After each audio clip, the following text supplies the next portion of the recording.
No, jako každý rok nám Soldinger posílá do soutěže svůj úžasný výrobek, který já mohu vřele doporučit.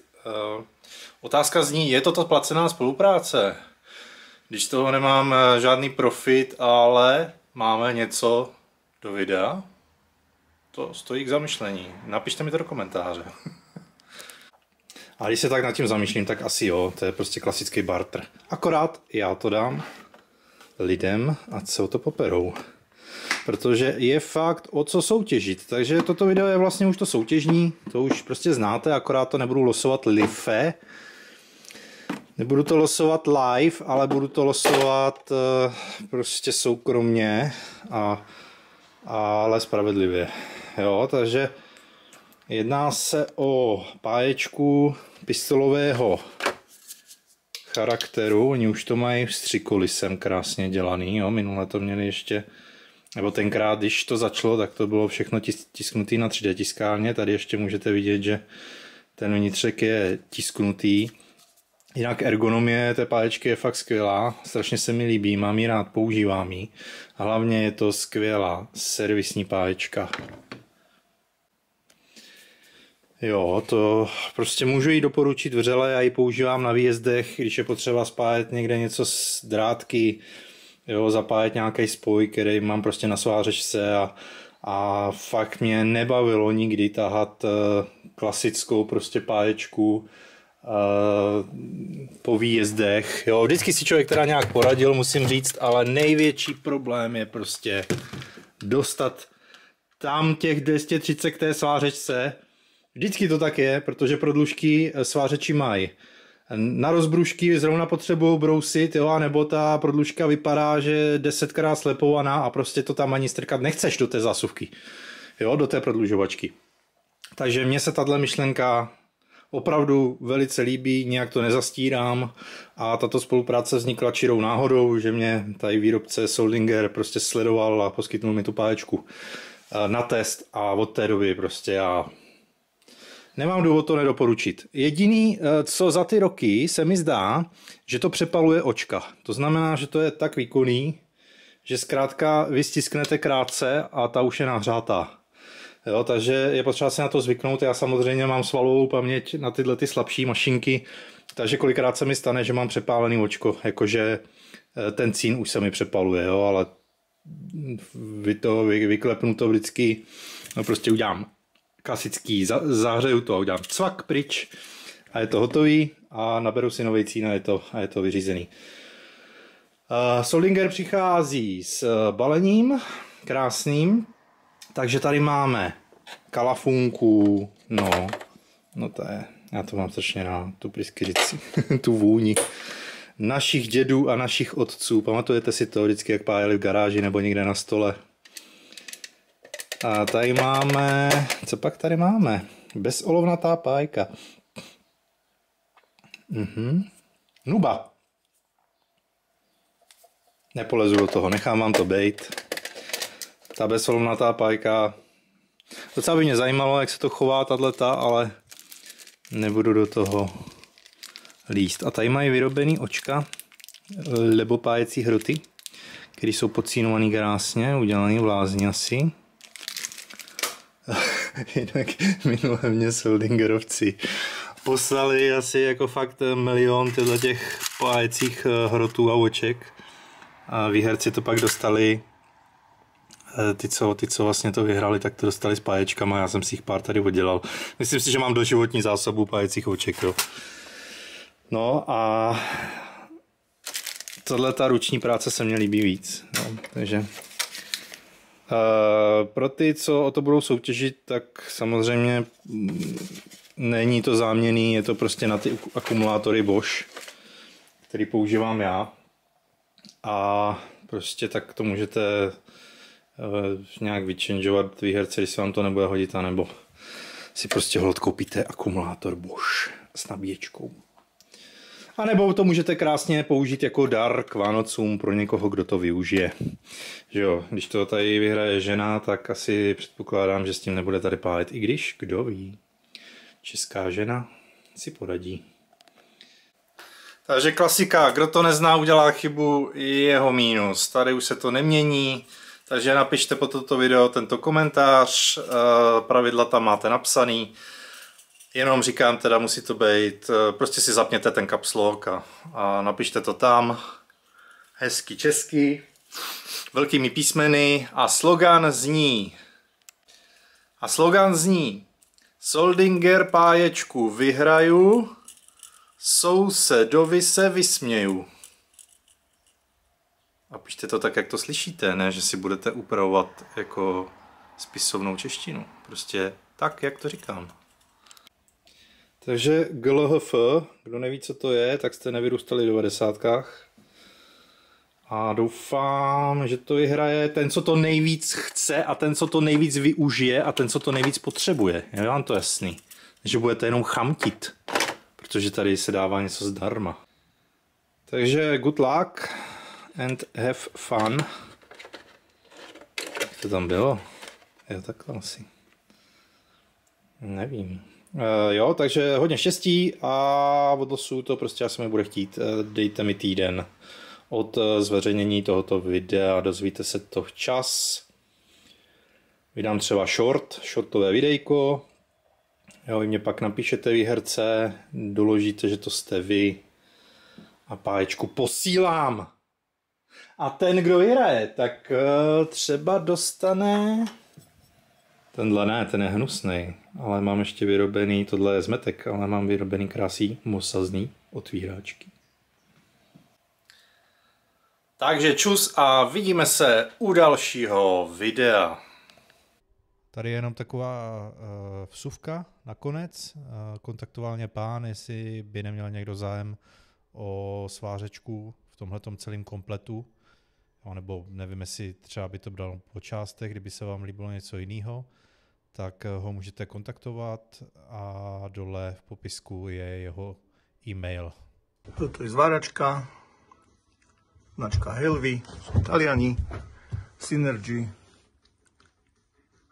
so všetkým, čo k tomu patrí, klasika, tik, mik.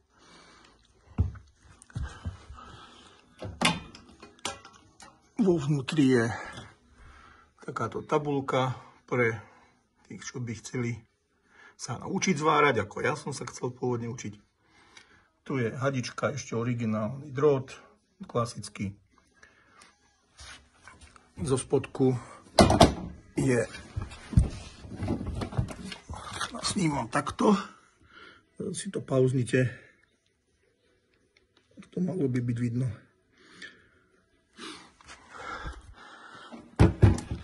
Takže u zváračke sú samozrejme kábliky, síce tenké, zemniaci aj na elektródu, ale sú medené, zodpovedné. Tu je horák, 2-metrový, MIG 15, prívodný kábel, zodpovedný, samozrejme medený. Ďalšia vec, ideme podľa nejakej hodnoty. Nepoužitá fungová obtrelka Neo 550. Možno baterku bude treba pozrieť, vymeniť. Tu je v L-boxe Flexka, nová, nepoužitá GVS 725. To je 700 W na brúsenie zvarov a podobných vecí. Dostatočná. No, nasleduje, ideme takto sprava. Predĺžovací kábel a svetla. Koncovky musel som dať dolu, pretože tie sú švajčiarske, tie by ho nepasovali. Predĺžovačka je nejakých 7-8 metrov. To som mal, keby náhodou bolo treba len na svetlo. Ku zváračke som predĺžovačku nekupoval. Je tu multifunkčný zverák. Je tu držiak na vrtačku. Ochranná zváračská plachta, originálna, 2 m na 140, pasta, sú tu nejaké drobné náradia, ktoré pribalujem. No, vidíte, čo tam je, není nutné. Toto je bošácky otvárací nožík, na tieto čepielky s náhradnými čepielkami a aj slušný švajčiarsky alebo nemecký, nie som teraz istý, nožík, ten som našiel tu, nepoužitý, a keď aj tak, ale zachovali.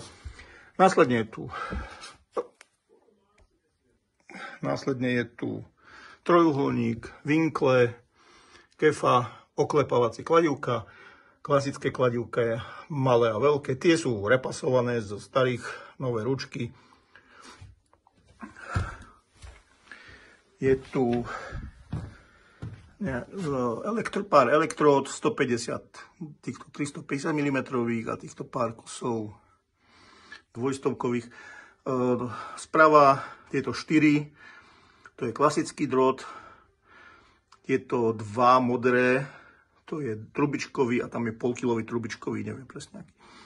Následne sa tu bavíme o magnetoch, tieto sú síce obyčajné z Lidlu, ale na pomocné podržanie roboty stačia. Mostiacké trojuholníky, 4 veľké, 2 malé. A kliešte váračské, takisto sú síce z Lidla, ale na bežnú drobnú robotu stačia. Samozrejme, všetky tieto bedničky, ktoré sú tu, sú v cene. Do nich to spakujem. Ďalej. Sú tu jedny ochranné rukavice, sprej na prilbu, manometer, ten patrí do tej krabičky, aby sa mu nič nestalo, nejaké sklíčka, nejaké rukavice, to červené, do toho sa takto skladá ten sprej, aby sa náhodou niečo nestalo. Ďalej, rezných kotúčov je tu 25, týchto 5 obyčajných, sú tu potom šmirgle, aj takéto na čistenie, tam je 15 brúsnych a tu je, toto sú koľkatky, nevidím, 80-ky, 10 kusov, tam je 25 120-kových šmirglových papierov. Nasleduje zástera Stanley zváračka, rukáv, no a v tomto sa nachádzajú drobnosti, magnetický, zemniaci, náhradné súčiastky k zváračke. Všetko to samozrejme poznáte. Je tu nejaká zhruba po 10 kusov, týchto je 5, týchto je tiež 5. Tuto je niečo, čo patrí tiež k zváračke. No a toto je originál k zváračke, náhradná kladka, pár súčiastok rovnosti. No a tu sú kliešte, malá vodováha nejaké. Toto je magnetická digitálna vodováha. Není to kolmo, to je len držiak na laser. Hafni, dobre. Takže toto je materiál, ktorý chcem predať. Toto má hodnotu plus minus niekde okolo 1600, možno viac, do 1800, ale to už nepamätám. Niečo som použil, pár šmirglov som už použil, nejaké drobnosti, ešte čo tam boli pôvodne, vercek nejaký som použil, takže dačo, ale okolo tých 1600, 1700 toto má hodnotu. A chcel by som to predať za 1000. Bonus. Bonusové sú tieto bedničky.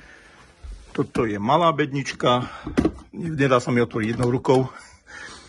Tu je takéto na drobnosti, na elektronické. To sa vám môže zísť, po prípade novému majiteľovi zváračky.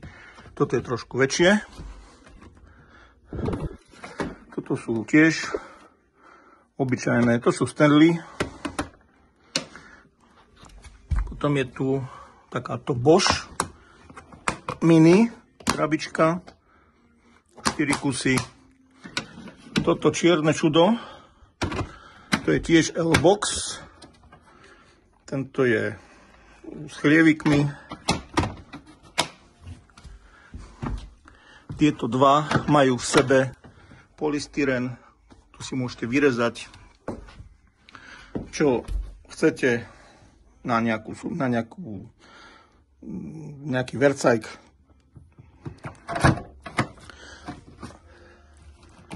Sú kompatibilné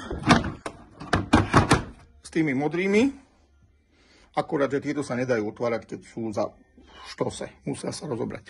Potom je tu zase takéto malé čudo, tiež na nejaké jednoduchšie prenášanie. No a toto je klasický kontajner na vercajk. Je tu predĺžovačka 5x1,5, myslím, že 20 metrov.